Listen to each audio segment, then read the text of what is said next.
BSF এর বেধড়ক প্রহার আর তাতেই গুরুতর জখম 22 বছরের যুবক তুষার। আতঙ্কে সীমান্তবাসী।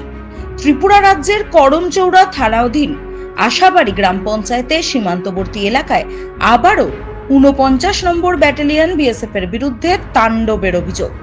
বৃহস্পতিবার রাতে আশাবাড়ি গ্রাম পঞ্চায়েত এলাকায় ঘটে যায় এক ঘটনা, যাতে আতঙ্ক ছড়িয়েছে স্থানীয়দের মধ্যে। মারধরের শিকার হয়েছেন তুষার মিয়া নামে 22 বছর বয়সী যুবক। পেশায় টেলার ওই যুবক বর্তমানে আগরতলা ত্রিপুরা মেডিকেল কলেজ হাসপাতালে আশঙ্কাজনক অবস্থায় চিকিৎসাধীন। স্থানীয় সূত্রে জানা গেছে, প্রতিদিনের মতো তুষার মিয়া রহিমপুর বাজারে সেলাইয়ের কাজ শেষ করে দোকান বন্ধ করে বাড়ি ফিরছিলেন। হঠাৎ করে 49 নম্বর ব্যাটালিয়নের কয়েকজন জওয়ান তার উপর চড়াও হয়। কোনো কারণ ছাড়াই তাকে বেধড়ক মারধর করা শুরু করে বিএসএফ জওয়ানরা। এরপর তাকে টেনে হিচড়ে নিয়ে যাওয়া হয় সীমান্তবর্তী কাঁটাতারের কাছে। সেখানে আবারও তাকে অমানবিকভাবে প্রহার করা হয়।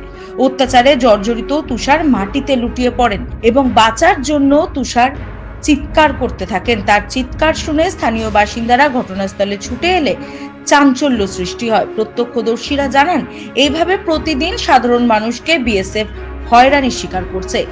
কাজ থেকে ফিরছিলেন একজন ছেলেকে কাজ থেকে বাড়ি ফেরার পথে একজন ছেলেকে এইভাবে মারধর কেন করা হলো, প্রশ্ন স্থানীয়দের। স্থানীয়রা বলেন, আমরা আতঙ্কে আছি। এলাকাবাসীদের অভিযোগ, সীমান্ত এলাকায় অকারণে সাধারণ মানুষকে প্রায় হেনস্থা ও মারধরের শিকার হতে হয়। বিএসএফ এর এই ধরনের আচরণের বিরুদ্ধে বারবার অভিযোগ জানানো হলেও কোনো সুরাহা মেলেনি। ঘটনার খবর পেয়ে আশাবাড়ি পঞ্চায়েত প্রধান ঘটনাস্থলে পৌঁছান।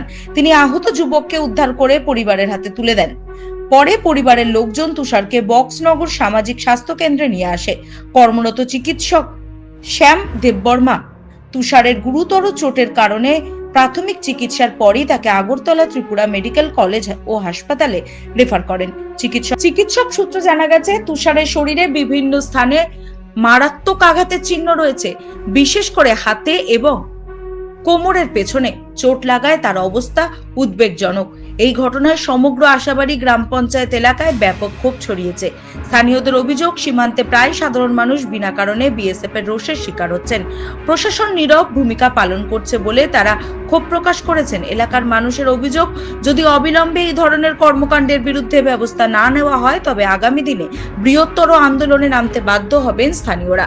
ঘটনাকে কেন্দ্র করে এলাকায় অস্থির পরিস্থিতি তৈরি হয়েছে। বিএসএফ এর ভূমিকা নিয়ে প্রশ্ন তুলেছে স্থানীয়রা।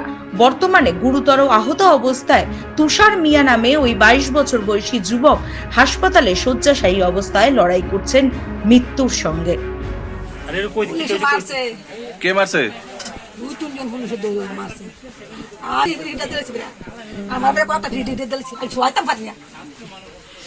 কই থেকে ধরে নিছে? আপনার বাড়ি কোন জায়গাতে? আচ্ছা, কোন জায়গাতে নিছে? বেড়ার কাছে নিছে। কি কারণে নিছে? হ্যাঁ, কি করে এমনিতে? কোন জায়গাতে? রহিমপুর। আচ্ছা, তারপরে কোন কোন জায়গাতে মারছে?